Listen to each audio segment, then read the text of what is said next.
Morning. আজকে সকালের blog নিয়ে আপনাদের সামনে হাজির হয়েছি। তো যদিও এটা আমার প্রথম ব্লগ, তো এখন আমি সকালে রুটি বানাচ্ছি।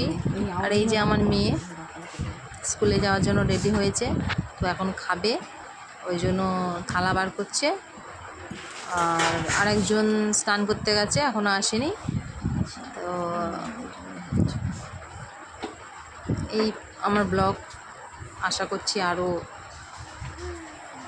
আপনাদের সহযোগিতা থাকলে করে দেখাবো, তো সাথে থাকুন।